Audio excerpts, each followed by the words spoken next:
Here's one towards the goal. That's going to be gloved by Travis Regina. Well, this is more like it. This is Slangin The Bizkit. Here's Travis Regina and Dave Wheeler.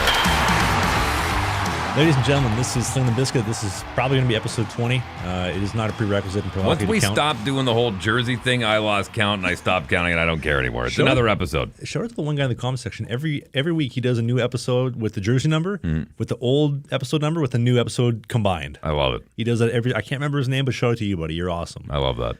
If you're new joining the show, my name is Travis Regina, the former FPHL goaltender, played 2 years in Sweden, currently unemployed at the moment of recording this show.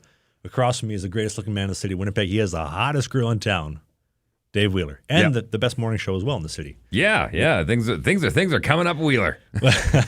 Which I now do weather on. Yeah. You were a guest host on the show a couple of weeks ago, and then you came on we do a really cool event raising money for Harvest Manitoba, which is the equivalent of our food bank. And we do a 12-hour broadcast where it's basically like a radiothon and raise some money and a whole bunch of food for those in need. Because I was reading some crazy stats that in the province of Manitoba, where we are, 40% of the people that were lined up for the food bank this year have full-time jobs, like are fully employed and are still lining up for the food bank. Across Canada, record numbers, over 2 million people this past year lining up for food bank. So it's... everyone's grinding up there, man. So believe me when I tell you, anyone who's a Patreon member, we appreciate your support because I know it's extra dollars out of your pocket. So it's everyone's finding ways to make ends meet, and some people are having harder times than others. So over this holiday season, just remember that if you got a little extra to shell out, every little bit helps. Yeah, and if you are listening right before Christmas, if you're listening to when this first comes out, this is gonna be our last episode for the calendar year. Can't believe we've done another full calendar year, a full 2023 of episodes. Hopefully this makes your Christmas, and it's not going to destroy your Christmas. But it's a pleasure to be with you. I did have one interesting thing I wanted to start off the show with. So when I was in Mississippi, we were driving to practice one day, and we drive with 5 guys in the car. We carpool, and one of the guys says, "Hey, when you're doing your online dating profile, do you guys put hockey pictures in it?" Because he was recently single, and we all kind of looked at each other like, "Of course you do. Why wouldn't you?" And he's like, "Well, I don't really have a personality outside of hockey, and I'm scared if every picture is from hockey, the women are going to think I have no personality outside of hockey." And I was like, dude, if you got no personality outside of hockey, embrace it. Be the best hockey bro you can be, because chicks dig that. Well, there are some chicks that do dig that. Well, look at it this way. There's when people run commercials, right? And think of yourself as a commercial, and that is basically a commercial for your dating prowess. So when somebody's running a commercial ad on TV, the idea is that you want to try and get them into your building, into your business, whatever that may be. The second they get in there, that means that the ad has worked. But then that's when the real work starts. Then you actually have to prove that they want to come back and eat there again or shop there again or whatever it may be. It's the same thing with dating. If the hockey player picture gets them in the door, after that it's up to you to see if they want to come back for a return visit or not. Right? But that's your foot in the door. So you do everything you possibly can to make sure that they're going to come into your business for the first time. Wow, that sounded dirtier than I wanted it to be. I was talking to one of the guys before I left, and I think this has probably gone live on the vlog already, but there was a girl that I went on a date with. We had a fantastic conversation. We sat there, we talked for like an hour and a half, 2 hours, whatever it was. I was telling the guys I really enjoyed this conversation with this female. And one of the guys is like, "Bro, it's about 2 hours too much talking," like just like in the background.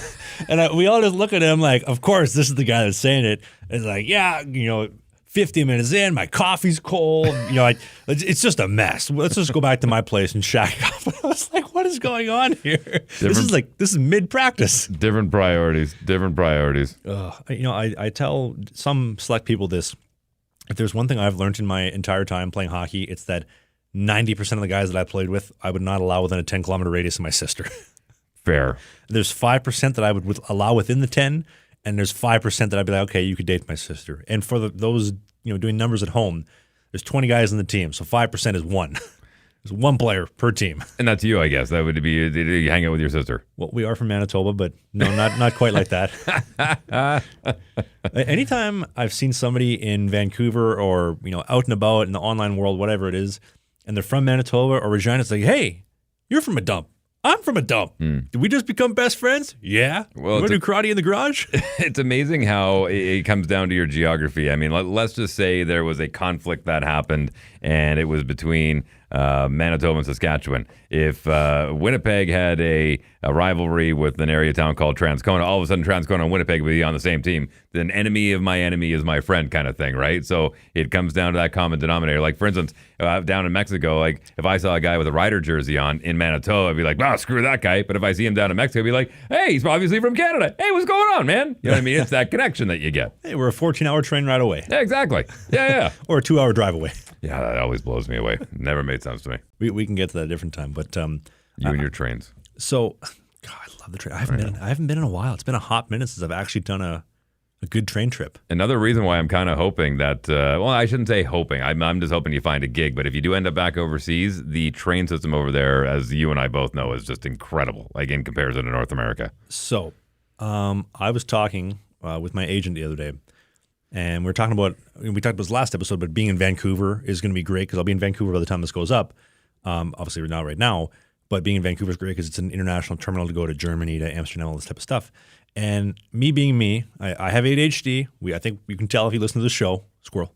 Whoa, what's that? Movie trap. But I said to him, I was like, I've flown everywhere. I've taken the train all the way across Canada. I've never taken an ocean liner. And he's like, oh, no. I was like, do you think a team would be flexible enough to allow me to take an ocean liner from New York to Southampton and then kind of work my way with the train from there? They're like, Trav, you need to report for the team. We can go back on the ocean liner, but maybe we just fly there. Why don't we just do this the simple way? Right. It's like with Joe Pace when he was telling me, but when I was coming down, it's not the 1800s. You can fly. Or get a rental car. Rent a car. Yeah, you don't need a horse and buggy. Take 3 weeks to get there. I know it's Mississippi, but we do have technology. God bless the people of Mississippi and the Amish colony outside Watertown. Well, I'm curious to know. I know before you made your way back to the prairies that you spent a little bit of time just down in Biloxi in the Mississippi area. And like I said, I've spent some time around the Gulf, more so on the south side, almost exactly the direct south from you. But I'm curious to know, like, what did you think of the area? I liked it. I liked it a lot. I like being around water. I think it's just like a natural human, like we're wired to love water, to love nature, to love the beach, to love the ocean, the mountains. Like we love nature. I feel like that's like genetically hardwired in us. Would you agree? Yeah, which and again, I'm going to take a shot at Saskatchewan here, but the only metropolitan city in North America that it was not built around a water source was Regina. They actually had to build their water that they have in the middle of their city now, but it was originally called Pile of Bones, Saskatchewan, because it was so dry and it was so barren because there's no natural body of water running through that city, which I still find fascinating to this day. But I mean, no different than the way most major cities are built around train tracks, because that's when all the goods would come in and the textiles and the grains and everything. No different than water. I mean, that is a resource that is necessary for life, and so of course we're drawn to that. Well, Winnipeg being the outlier to it, like most of the major Canadian cities were built with the railway, but like Winnipeg was the railway and the city was built around it. Right. And if you look at like old pictures and like old videography of Winnipeg, like there's yards everywhere. Like all of downtown was basically a train yard. Yep. To now to the point where like you look at the streets, like Confusion Corner, it's like, oh, that was a train yard that they're like, I don't know what we do. Put a road there. The Forks, which is one of the coolest areas in Winnipeg, was an old train yard as well. And actually, if you look at a map, the train line that comes in from Northern Ontario actually goes to Selkirk, and then it jets straight down because they realized that it was easier to set up at the Forks because they had two rivers coming in together for transportation and whatnot, and for goods being able to get it out to different parts of the country. But originally, the settlement was supposed to be in Selkirk, and then they moved it down and then built it around the Forks. Which also, the place where you got married, so Dave's been married for what, 9 years, 10 years now? No, I'm going on 12 years. Congratulations. Thank you. Dave got married at the Fort Garry Hotel, which was the original skyscraper in Winnipeg over a century ago. Originally supposed to be named the Selkirk Hotel. Did you know that? Yeah, I did. Yeah, it's actually really cool. And right across the street is Union Station, which was designed by the exact same architects that did Grand Central Station in New York. And if anybody's got the luxury to travel across Canada, and this isn't a train episode, my train itch is scratching, and I have to get this out of me. Sorry. It's a twitch. Canadian Pacific Railway and Canadian National, which absorbed a bunch of other small railways, you can tell like the architecture of like, let's say like the Winnipeg CP station off Higgins and Main, awful area. do not bring your kids. It's getting better. It's horrible. It's getting better, but it's not a great. They've really worked out the waterfront down south of Higgins, but you're right. There is a beautiful building there, the Canadian Pacific Railway building, and in my opinion, it's as nice, if not a little bit nicer, than the Union Station one that's on Main Street and Broadway. But my God, what a beautiful building! Like you could shoot a James Bond movie and not know that you were in the middle of the prairies. Yeah, it is stunning. And the thing is too, like when you look at Waterfront Station in Vancouver, I think that's my favorite station in all of Canada. It's the same architecture, just a little bit more upscale, obviously, in Vancouver, but just stunning. These incredible white pillars right down the hallway, some of the marbling, the brick on the exterior, that the CP maroon red.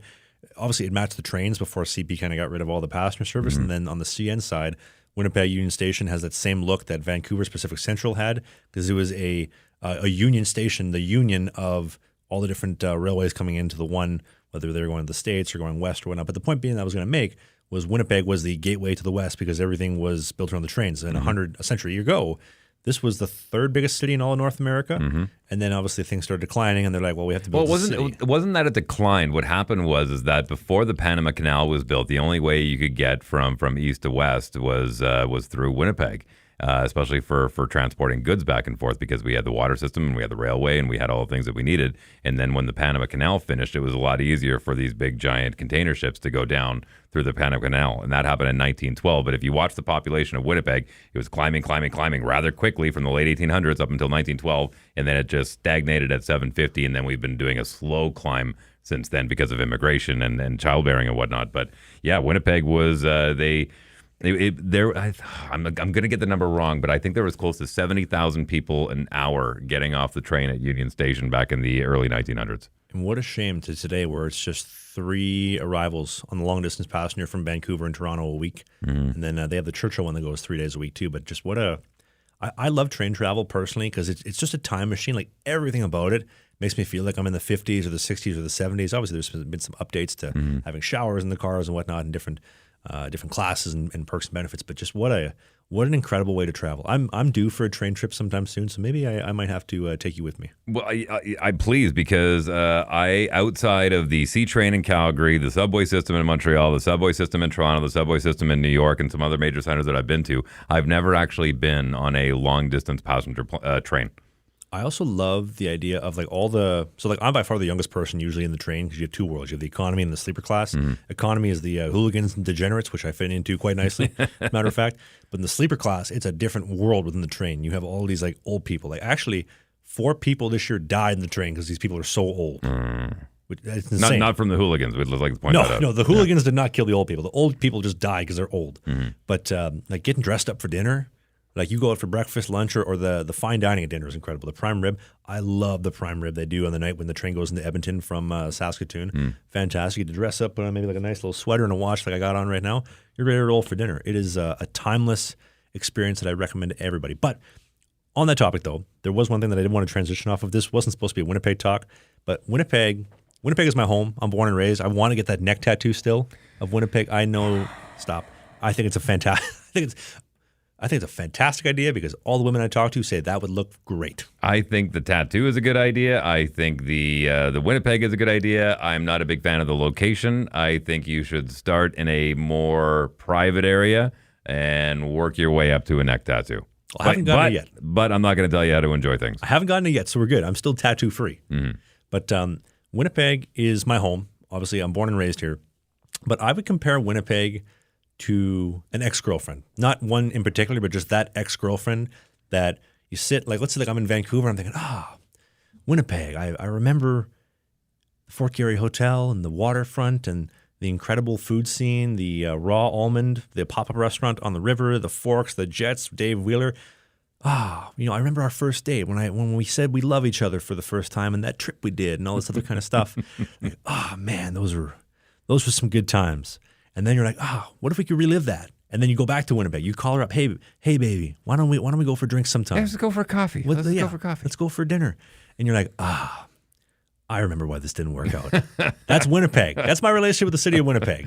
Well, you got to keep in mind, I'm an adopted son of Winnipeg. I've been here 21 years now, almost 21 years. I'm coming up on that in January.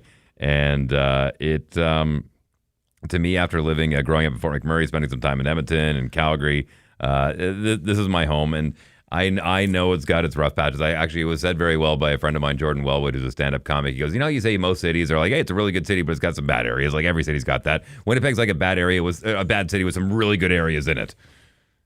It's like the opposite way, you know what I mean? So I know we have our warts, but they're ours, and we deal with them, and we're proud of them. And I say you can have a good time anywhere you are in the world as long as you surround yourself with the right people. And I've been very fortunate to surround myself with some amazing people in the city. I'm surprised we don't have like Dog the Bounty Hunter or somebody in the city of Winnipeg. What do you mean? Like some badass, like a vigilante of some kind. Like you want like a dark knight. Not like a mafia or anything, but like like Dog the Bounty Hunter. Like and if you're on the video version of the show, like when Dog the Bounty Hunter shows up, and you just hear like he means business, like douche, douche, douche. Like remember when 2 years ago the Brian Laundrie Gabby Petito case. Yeah. She went missing, and Dog the Bounty Hunter came out of retirement, and he's walking up. Obviously, he's not as jacked as he used to be, but he walks up to that door. He bangs, douche, douche, douche, douche. And he just waits there for a minute. Like he means business. I love Dog the Bounty Hunter. That was an awesome. Was it A&E? An A&E show? I think that sounds about right. Yeah, my first encounter with bounty hunters was via Star Wars and Boba Fett. So a bounty. There's just something cool about a bounty hunter. Yeah, Dog the Bounty Hunter. Yeah. But speaking of which, we should take a quick commercial break to remind you about the incredible team at Sheath Underwear. They've been sponsoring us from day one. Although you may not be a vigilante and be banging on people's doors like Dog the Bounty Hunter, you can stay as composed as he does with a pair of Sheath Underwear. They're incredible. Bamboo mesh cooling technology is fantastic. They have this dual pouch technology as well. It separates your male genitalia from the tetherball from your basket down below so it doesn't stick together or on the side of your leg. If you're a man, that is a true problem, and you don't understand how awful that is until you get a pair of Sheath Underwear. You can actually appreciate the freedom that I have right now in this studio recording this podcast with Dave, who also has his Sheath Underwear on. I'll be honest with you, you know how it was revolutionary when they came out with the push-up bra? Like we were actually able to, take the breast of women, and you could wear them where you wanted to. These are kind of the same thing. It kind of gives you that extra little lift. It's like somebody just kind of softly cradling, just kind of hanging on to them all day saying, it's okay, I got you. I think so. I think Sheath Underwear is literally that for women. And you can pick up a pair right now when you go to the link in the video description on the YouTube version of the show or on the Apple, Spotify podcast notes.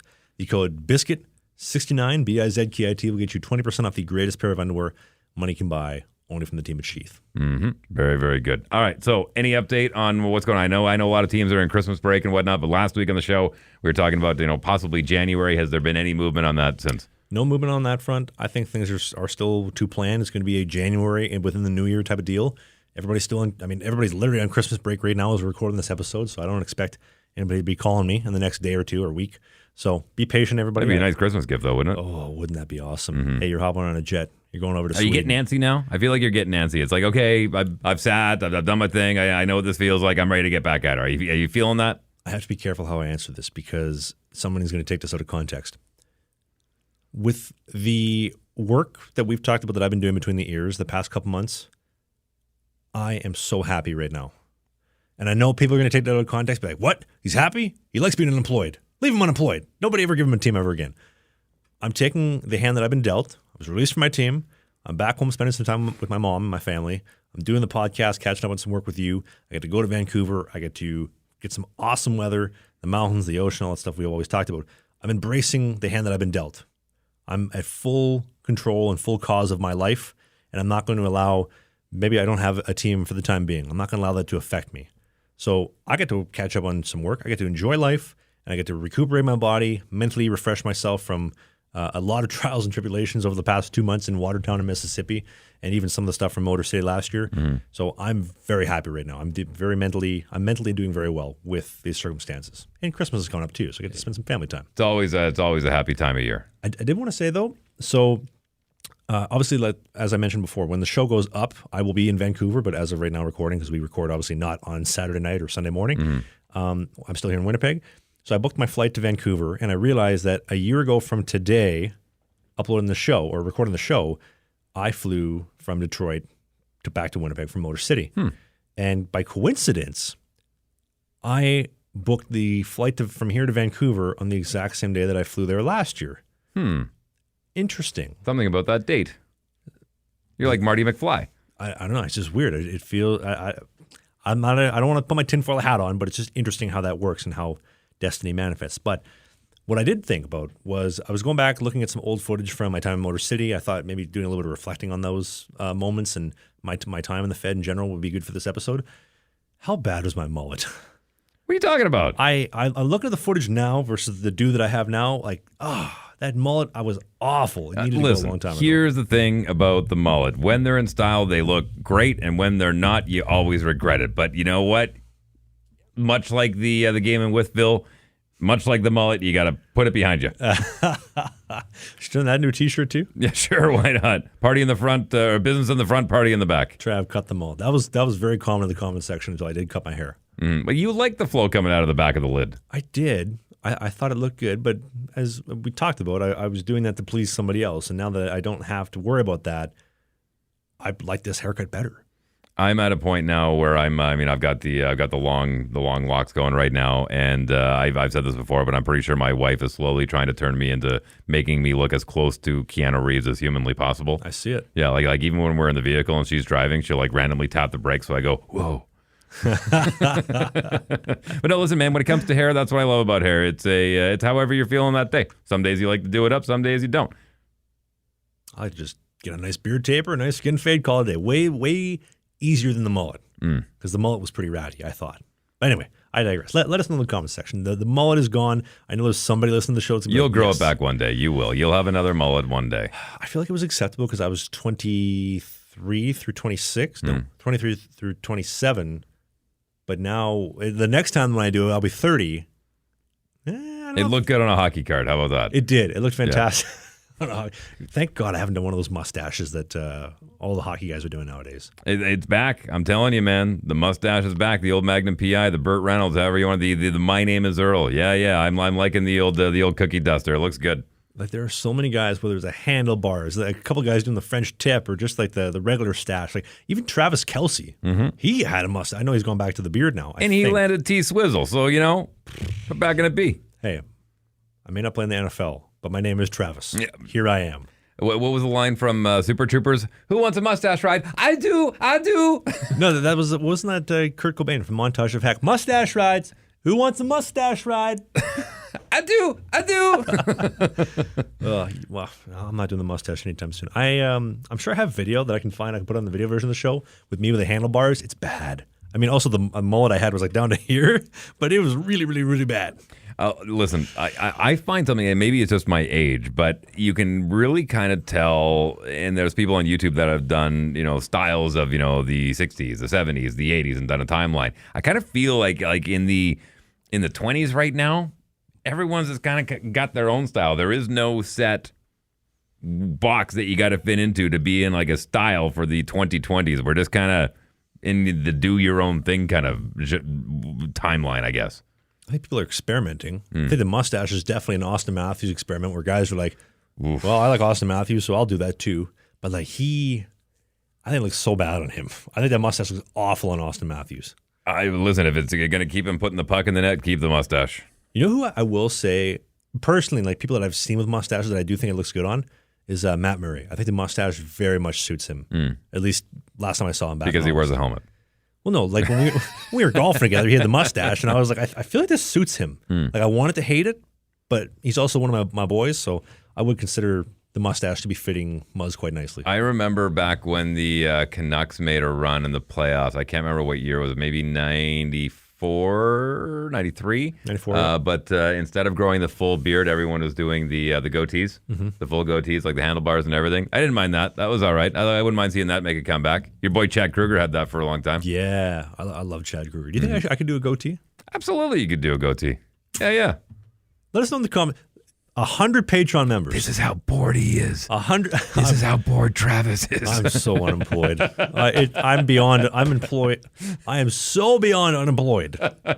This is what I do with my day. I just ponder what kind of facial hairstyle is going to try. One hair at a time in the mirror. Nope. Hey, Trav, you should focus on your goaltending, bud. Who said that? Trav, you suck. That was your inner voice. Jackass. What? Hey, Gilmore, you're never going to get off that beach. Somebody get this guy a job, please. Please. Get him Call on his Dave's agent. What's your studio. agent's name? Can we shout out your agent, by the way? We never actually mentioned him on the show. Mentioned him 2 weeks ago. Nick Graham. Nick Graham. Nick Graham is my agent. People are asking about my former agent, Adrian Soon. He's still a good friend of mine. He's my boy. He has been for a while. We just needed to shake things up. Yep. Desperate times. I need a team. I need somebody who's got some real serious pull for my neck of the woods. Adrian deals with more higher-end clients now. He's been very successful in his agency business. I have no personal problem with him. I love Adrian. He's a good friend. But I need to pull in the big guns, and I need somebody to get me a deal for the new year because I'm unemployed, and these lights are going to be turning off soon. We got to make a payment for this stuff. So if you're a team in Germany, let's go. I'm ready to go. That's when you know it's a friend. If you can separate the business from the friendship and just say, hey, listen, I love you to death, but I got to move forward, whether it be on his side or your side, and you can still stay friends. That's when you know you got a friend for life. Agreed. There was a comment actually on the podcast last week. Somebody, or the vlog, I should say. So somebody said, so did you see the vlog from the other day where I was talking about, I got a collective show of hands if you're excited to not be in Watertown and be in Mississippi? Do you see that?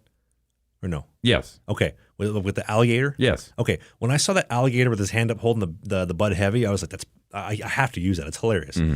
I didn't think that was bad. Obviously, I have a new team. So I'm going to be happier to be with the new team than the old team. And to break down this comment, it was, why is Trav always talking shit?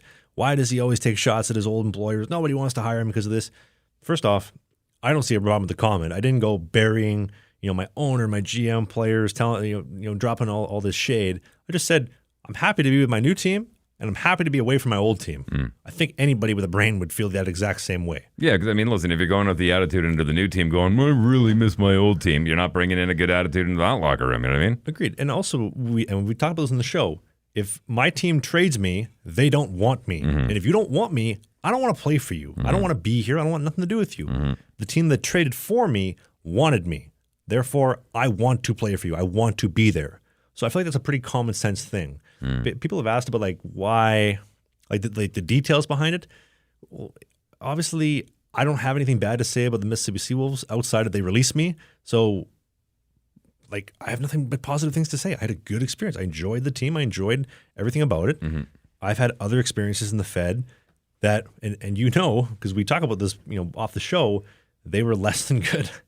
When you're trying to get a straight answer out of your general manager and you can't get a straight answer, and this isn't one team specific, it's just different teams. It's frustrating. I know it's frustrating, but I think sometimes you got to understand that decisions like that are sometimes just above your pay grade. And it happens in a lot of industries, and it's as much as we want answers and as much you can go into the, and slam your fist down on the desk, I want answers. Sometimes you're not going to get them because it literally is just above your pay grade, and you got to remember what is your role. And sometimes you just got to accept that and sit down and shut up. Well, and coming back to the talks about I don't care, detaching yourself from that, it's so much easier to do that when you're just I don't care. What, are you trading me? All right, where am I going? Yeah.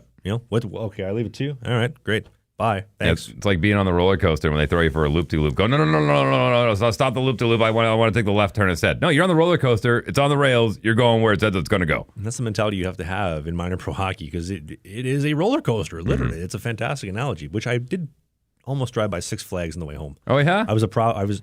I was a state away, by the way. Well, you could have actually scooted out and gone to Wisconsin Dells, which is there's a bunch of amusement parks on the way.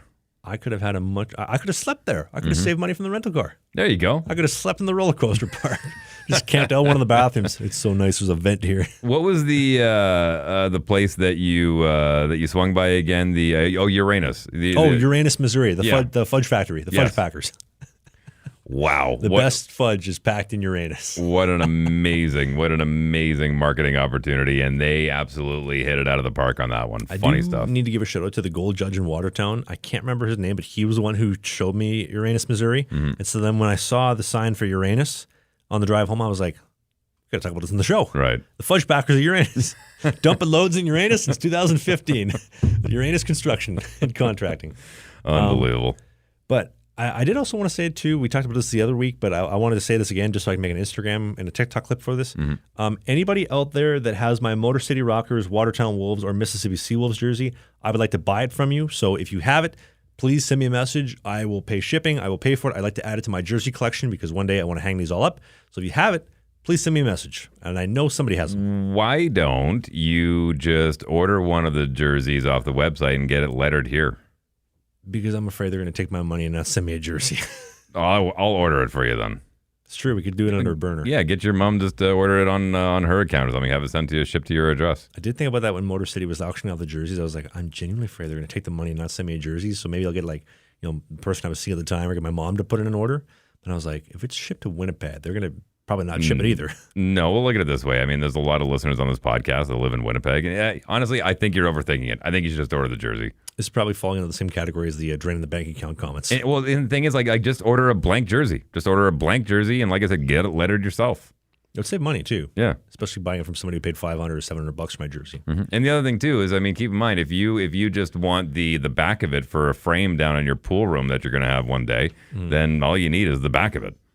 That's true. But one thing you do need though is the Manscaped Beard Hedger, the team at Manscaped. Everyone needs one of those. You Absolutely. kidding me? It is fantastic though. So the team at Manscaped sponsors the show every single week. And right now, you can pick up a beard hedger when you go to the link in the video description because you can get a beard hedger with 20 different lengths and 20 different attachment styles as the beard hedger does. 60 minutes of battery life, and it is waterproof as well. Only from the team at Manscaped. Again, the link in the video description. You click that link. The code BIZKIT, B-I-Z-K-I-T, is going to get you 20% off and free shipping only from the team at Manscaped. Can we do a little NHL talk for a sec? Sure. I'm curious to know. I don't know how much you've been following because I know you've had a little time on your hands, but I'm curious to know what your thoughts are on the league so far. As we're almost January is kind of like the halfway point of the season, but we're kind of getting close to that with the holidays coming up here right away. I'm going to be honest with you, and I don't think some people are going to like this answer. I personally have been so turned off by the business side of pro hockey. I don't really want to watch any hockey. I don't want to watch NHL, AHL, SHL. I just want to totally cleanse myself of that. That makes sense. I spend most of my free time watching YouTube videos, different vlogs, different self-improvement channels, and reinvesting time into that. Mm-hmm. I literally haven't watched a single NHL game this season outside of a clip that pops up my Instagram feed every now and then or on TikTok or whatnot. The way I follow the league is very different than what I used to. I used to watch every single NHL Jets game, every Winnipeg Jets game because I was home game because I was the in-house announcer, so I was there for all the games. And being a husband and a father of two and having a full-time job and having another full-time job and another part-time job, I follow it through YouTube where I will watch the recap. When the NHL uploads the recap and they give me 8 to 12 minutes of the entire game, that's the way I'll watch hockey now. And you don't get a overall sense of the vibe of the game and kind of where a lot of the control is, but I do appreciate getting to see the highlights of it and then following it through the stats because I do sports in the morning on my radio show. But it's interesting, and I'm going to draw a parallel here, and I'm going to talk about golf. Prepare yourself, okay? Because I like golf talk, by the way. Because the USGA, which is the governing body of golf, and the RCGA in Canada follows them, they decided to put a rollback on the technology, okay? And I'm going to connect this all together here. Just follow me here. They decided to do a rollback on the technology because they're saying it's, players are just getting too strong. I mean, athletes are now playing this pastime. And so you got guys like Bryson DeChambeau who are hitting the ball over 400 yards, and they're trying to protect the game and the integrity of the game. So they're rolling back the technology on golf balls. For pros, it'll be rolled back for 2028, and then for us hackers and smackers by 2030. So on average, golfers are going to see a rollback of about 7 to 12 yards on average on their drives, okay? I'm not a big fan of it. I'm really not. And here's where I'm going to draw the parallels. You remember about a decade ago or so when the NHL was really, they scaled back, or they at least put restrictions on goalie gear, the size, because of Garth Snow came out with basically lacrosse pads on, and he was this giant in the net, and there was this conversation of, and every year they sit down and they talk about the little tweaks here and there about rule changes, but there actually was a conversation about making the nets bigger because they knew that the entertainment in the game was about scoring goals, and if they're not scoring goals and goaltenders are getting better and they're getting to the size of Travis Regina, we have to do something in order to get more goals scored. And what happened? The game figured itself out. The game figured itself out. It was the players that thought, okay, if these goalies are going to be big, we got to figure out a different way to score. We've got to change the way we enter the zone. We've got to change the way we do power plays. We've got to change the way we shoot. The game figured itself out, where golf is forcing the game to stay the same. The sports will always figure itself out between the players and the game itself. And it really disappointed me when golf decided to do that. So in saying all of that, I am so happy that the National Hockey League scoring is up. It's up. I don't know. I don't have exact stats on that, but just looking at the wheat sheet every single day and seeing that games are going 6-5, 7-6, 10-1. The Sharks let in 20 goals over 2 games. and they didn't have to change the size of the nets. The game figured itself out, and I love seeing that in today's NHL. 12 past Regina and Withville. Scoring's up. Scoring's up. Everywhere.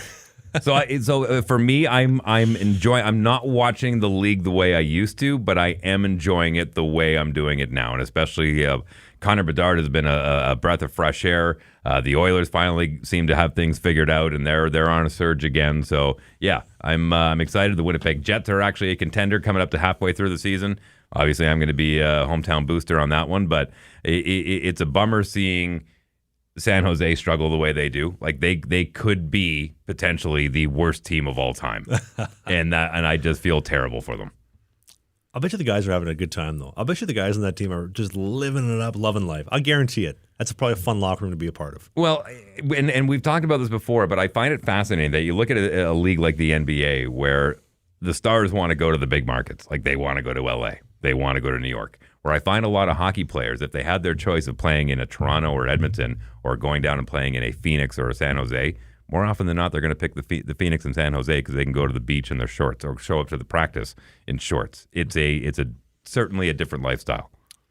I'll tell you this: playing in Biloxi it was nice coming out of the rink. I believe it. Dip the toes in the sand, plus 20, humid, not dry like in Winnipeg, where I got to like moisturize 3 times a day. It's so dry over here. Mm-hmm. It was good. It definitely did not hurt when the rink was right on the beach. Mm-hmm.